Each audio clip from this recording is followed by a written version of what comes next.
This is how the human mind works. When you're walking through a forest, you don't think too much. You just let the silence surround you, feel the soft breeze and the branches crack under your feet.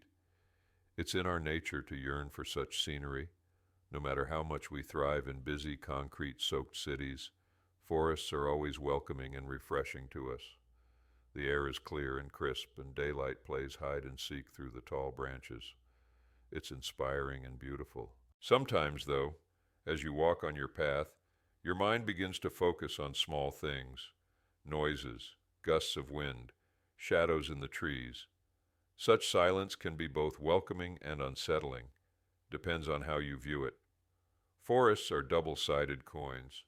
They hide you away from the tiring city landscape, but expose you to another environment. You're not in control anymore because this is not your home. You can lie to yourself and build a house there, but you don't belong in a forest. You're merely a visitor. That's national parks for you. An illusion of being in control. The fake freedom you feel when you walk on those marked paths and camp in the square assigned to you, when you think the silence around you is peaceful, but even the silence is an illusion. Visit a forest again, even when it's silent, is it really? It's not. Complete absolute silence means death. Fear it. My father taught me that. He's a park ranger, and he's been doing this job since forever. I wasn't much of a fan of national parks, especially because most of the time there's no service and the hikes are killing me.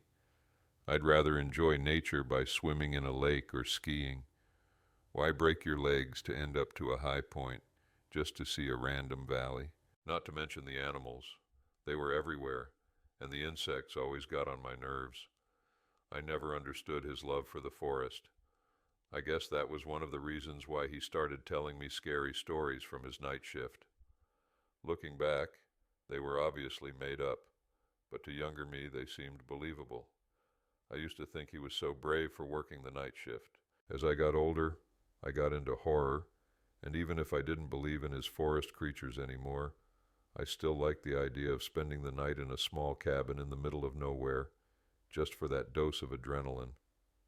When my father said he wanted to take me with him, I accepted immediately. I knew why he offered. See, over the past years, our relationship had taken a big hit. I guess I was growing up and he didn't know how to handle that. He'd become emotionally distant and seemed to repel any of my tries to open up to him. In return, I'd become uninterested and irritable. In the words of my mother, this would have been a fun way to bond, I guess. We arrived at the park around 9 p.m.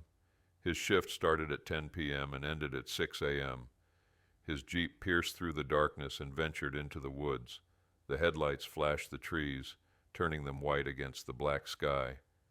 I'd never been on this route, but, again, my visits to the park were rare. We drove for a while. Most of the time, people underestimate the size of national parks. It took us an hour and a half to get to the cabin, which wasn't even in the heart of the forest. I saw it, one single trace of humanity in the middle of nowhere, a tiny wooden cabin with flickering light bulbs and watchdogs. Before we got out of the car, my father stopped me. Listen, there's some instructions you need to follow here. I know it might seem unimportant, but they're crucial. Then he handed me a piece of paper, a list of handwritten rules. At first they were ordinary. Don't go out alone in the park, don't leave food out, etc. I thought the rest of the rules had been put there just to freak me out. Dad, I'm not 12 anymore. You can't freak me out with this shit. I'm not trying to. You wanted to come here with me, so act accordingly. What even is this? If you see a man without an arm, don't help him. We have all kinds of weirdos around here. And this? If the whistling is near you, it means they're far? My father smiled, but his eyes didn't. Some of these are added by superstitious fellas. It's more of a what if. It's not going to happen to you. 1. Don't go out alone in the park. Always have a working contact device. 2. Don't leave marked paths, unless instructed to and or with proper equipment. 3. Don't leave food out and lock the trash bins. 4. Always keep on the whistle and the badge. 5. If you see a man without an arm, don't help him. 6. Your family is not in here. Remember, there is no reason for you to hear their voices from outside. 7. Lock your car doors even when you are driving. 8. Check the marks on the trees. There's only 3 types of marks, all triangles. red, yellow, and green. Other marks are not ours. Don't follow them. 9. If the whistling is near you, it means they're far. If it's far away, it means they're near. 10. Beware of dead blue. What is dead blue? I asked. My father sighed. You know when you're out in the woods? When you think what you hear is silence, but you realize there's dozens of sounds around you, from birds to crickets to leaves rustling. Yeah, that's because there's no such thing as silence. Absolute silence. Never. There's always sound, movement, life. Dead blue is complete and utter silence. That's our, code name for it. Death-inducing silence. Unnatural. Right, and when that happens, it won't. But if it does? He paused, staring at the steering wheel. Then his head turned to me. His eyes darted from mine to the window behind me. You leave. That being said, he got out of the car and I followed. The cabin was dusty and cramped. I couldn't understand how he could spend 8 hours in here. He had a small TV, but it wasn't working, a desk and a mini fridge. You sit here all alone? I asked. Yeah, why, that freak you out? Don't you get bored? Martin's post is 10 minutes away. Sometimes I just drive over. Nothing really happens out here anyway. My spot is pretty far from the campsites. I just have to put time to make sure no one wanders off into the night, but that rarely happens. This is one of the wilder areas, less explored. You haven't explored it all? His eyes sparkled. Wouldn't be possible. So you don't know what's out there? That's the fun of it. You said you wanted adrenaline. There you go. I nodded. He opened the mini fridge and threw me some juice. Orange juice. I'd mentioned I liked this brand once, and he'd remembered. Maybe our relationship wasn't so bad. We sat next to each other in the small cabin. Dad locked it. I'm not going to lie to you. Most of the time I just sleep. Literally nothing ever happens.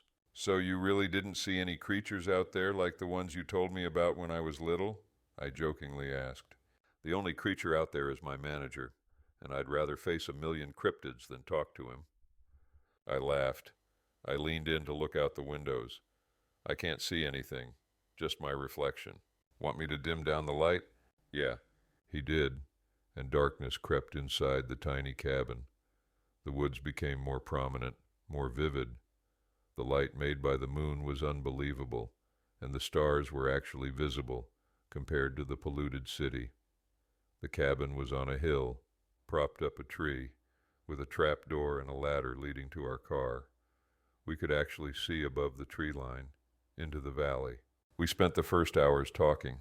Somewhere around midnight I began dozing off. I didn't want to, but I caved in and fell asleep with my head on the desk. He woke me up. I rubbed my eyes in confusion. What time is it? I got a call from Martin. Right, who? Was Martin? I mumbled. The other one in the area.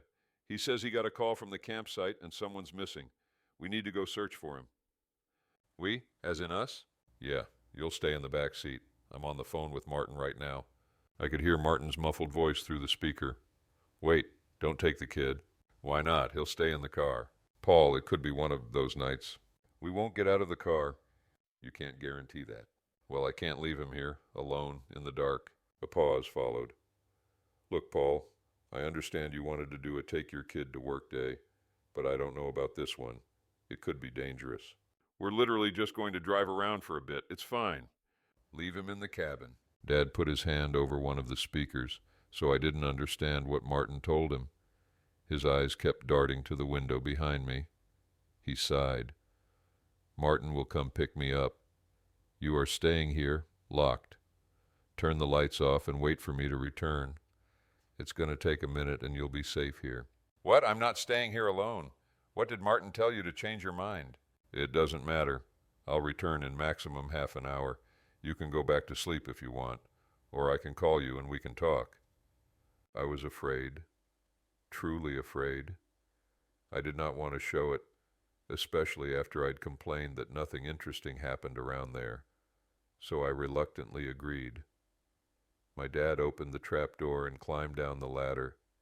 Then his face disappeared into the darkness. I saw Martin's car pick him up and drive away. Silence followed.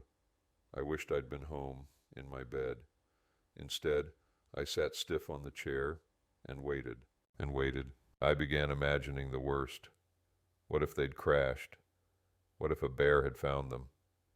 I didn't want to let my fear get the best of me, but I thought about his legends and the set of rules. I hoped the writers were just paranoid. At around 2 a.m., I heard a knock on the trap door. I felt my chest tighten. Another knock followed. I wanted to respond, but something in me didn't allow me to. Then I heard my dad's voice. "Kev, open, it's cold out here." It echoed through the cabin. My eyes were dry from the lack of sleep, but my mind was fully awake.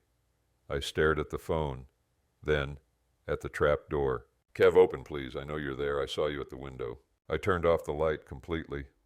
I don't know why I had this urge, but if my dad could see me from the window, anyone could. Or anything. And I didn't like to be on display like that. "You don't have a key?" "It locks from the inside." "Shit, yeah. How was it? Did you find him?" "Yeah, we did. He was drunk off his ass. We helped him return to his friends. Could have been a lot worse." As I was talking to him, I searched for the keys in the drawer. It was strange because I hadn't heard anyone climbing the ladder or seen Martin's car drive my dad back to the cabin. "How did you get here without Martin?" "What do you mean? Open up, Kev. I'm freezing." "Answer the question." "He did drive me here." "Didn't see any headlights?" "They were off to not draw the attention of animals." "Bullshit." I pulled out the crumpled piece of paper. 6.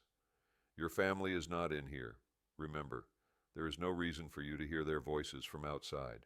My hand was shaking so bad I could barely grab the phone. I skimmed through my contacts. Kate F. Connor. Dad. I called him. The phone was ringing, yet no sound came from beneath the trap door. My dad picked up. "Anything okay?" In the blinding darkness of the cabin, surrounded by the howling wind, I toned my voice down to a whisper. "Dad, someone out there is pretending to be you." A long pause followed. When he spoke, his voice was trembling. "Don't open. Turn off the lights." "Did you turn them off when I told you?" I turned them off now." "No, you should have turned them off when I left." "I'm sorry." "It's fine. Don't talk to it. Did you talk to it?" Guilt crept up my spine. I don't know why, but I lied. "I did not." "Good. Stay put. I'm coming after you." "But what if the thing sees you? You'll have to face it." "We have ways to distract them. It's fine. Don't be scared." I lied again. "I'm not." "Good. I love you. I'm coming." I wasn't scared for me. I was scared for him. The voice from below continued. "Kev, please open, please. It's cold." I didn't answer. Knocks followed. The voice went on. "Did you talk to someone on the phone?" "Kev, I lost my phone in the woods. Whoever is out there and has my phone is not me. It's not me. It's not me." It kept repeating. "It's not me. It's not me." I began feeling lightheaded. Fear is one thing, but this was a combination of anxiety, stress, and guilt. I tried to control my breaths, but to no avail. The cabin was spinning around me. "It's not me. It's not me. It's not me. It's not me. It's not me. It's not me." "Aaron, shut up, shut up." And it did. Silence followed. I pulled out the list again and started reading and rereading the rules, like a lunatic. I kept listening for noises from outside. The wind was still going. Good. No dead blue. Then I heard a loud thud from my wall. Another followed and another. It sounded like footsteps. They moved to the roof of the cabin. I could hear my heartbeat in my ears. Whatever was out there was now climbing around my cabin. I could hear the scratching outside. I started to cry and covered my mouth with my hand. I just wanted my dad. I wished I could see his face again. The universe somehow ironically responded because my dad's face suddenly appeared at one of the windows. He raised his hand and knocked. I stared at him through my eyebrows, my head tilted. Scarcely breathing, I remained still. He kept knocking. That wasn't my dad. The cabin was tied to a tree at around 10 meters from the ground. He could not be at the window. The creature knocked, and for what seemed like an eternity, we just made eye contact. Blood was dripping from one of its nostrils. Another phone call woke me from my trance. "Kevin, are you there? Are you in the cabin?" "Yes, and the thing looks like you, and it's at the window." "I'm coming right now. I'll shoot it. Don't worry. I'm just about to turn a corner." "Dad, I'm really scared for you." "Martin's coming too. It's okay." Truly, in a few minutes, Martin's car pulled up. I cried in relief. The thing turned its head to look, then back to me.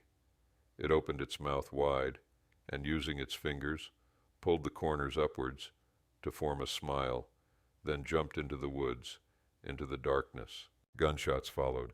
After a few silent minutes, I called my dad. He picked up. "Where are you?" I asked. "I'm coming to get you." I saw him walk towards the cabin, then heard him climb up the stairs. I unlocked the trap door and hugged him tight. "What was that? Please tell me we're going home." "We are. I'm so sorry. I should have never put you through this. Come on." As we walked towards our car, my blood ran cold. It was not something I'd seen or heard, but the opposite.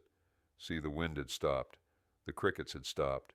Dead blue. I sprinted to the car, got into the driver's seat, then locked the doors. My dad was standing in front of the car, confused.